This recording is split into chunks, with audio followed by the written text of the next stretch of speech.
Le premier livre des Chroniques, chapitre 16.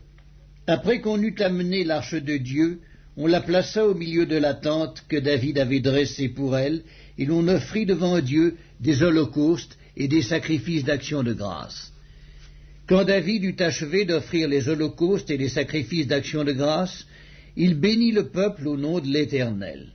Puis il distribua à tous ceux d'Israël, hommes et femmes, à chacun un pain, une portion de viande et un gâteau de raisin.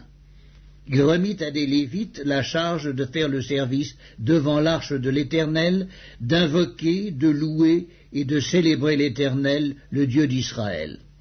C'étaient Asaph, le chef, Zacharie, le second après lui, Jéhiel, Shemiramoth, Jéhiel, Matithia, Eliab, Benaja, Obed-Édom et Jéhiel.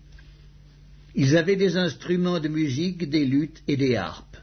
Et Asaph faisait retentir les cymbales. Les sacrificateurs Benaja et Jacaziel sonnaient continuellement des trompettes devant l'arche de l'alliance de Dieu. Ce fut en ce jour que David chargea la première fois Asaph et ses frères de célébrer les louanges de l'Éternel. Louez l'Éternel, invoquez son nom, faites connaître parmi les peuples ses hauts faits, chantez, chantez en son honneur, parlez de toutes ses merveilles, glorifiez-vous de son saint nom, que le cœur de ceux qui cherchent l'Éternel se réjouisse. Ayez recours à l'Éternel et à son appui, cherchez continuellement sa face. Souvenez-vous des prodiges qu'il a faits, de ses miracles et des jugements de sa bouche, race d'Israël, son serviteur, enfant de Jacob, ses élus.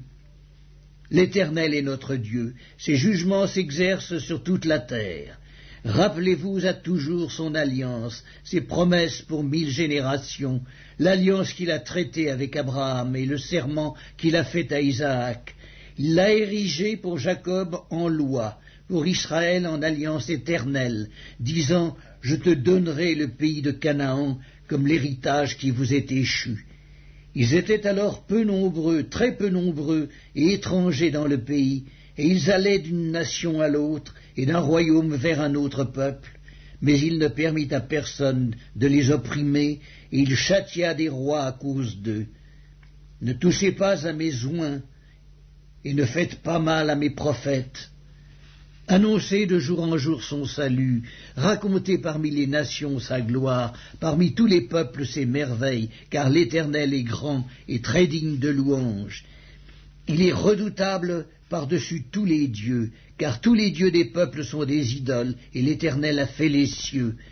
La majesté et la splendeur sont devant sa face, la force et la joie sont dans sa demeure.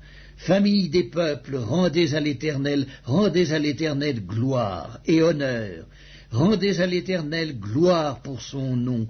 Apportez des offrandes et venez en sa présence. Prosternez-vous devant l'Éternel avec de saints ornements.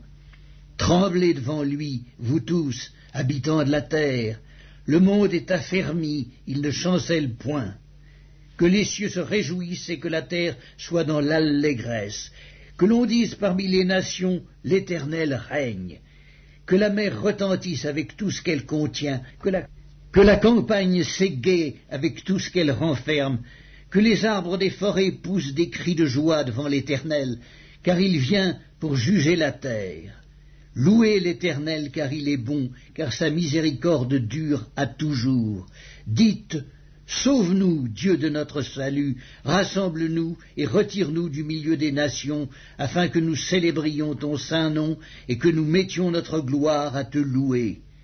Béni soit l'Éternel, le Dieu d'Israël, d'éternité en éternité, et que tout le peuple dise Amen. Louez l'Éternel. David laissa là, devant l'arche de l'alliance de l'Éternel, Asaph et ses frères, afin qu'ils fussent continuellement de service devant l'arche, remplissant leurs tâches jour par jour. Il laissa Obed-Édom et Osa avec leurs frères, au nombre de 68, Obed-Édom, fils de Jéduthun, et Osa comme portier.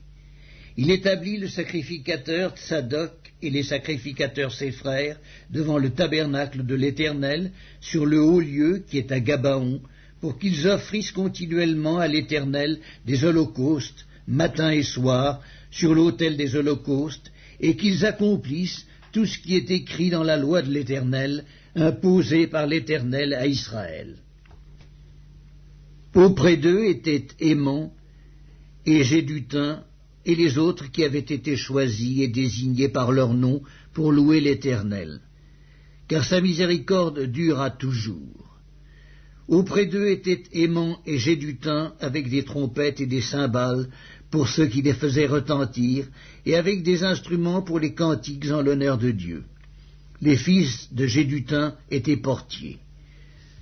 Tout le peuple s'en alla chacun dans sa maison, et David s'en retourna pour bénir sa maison.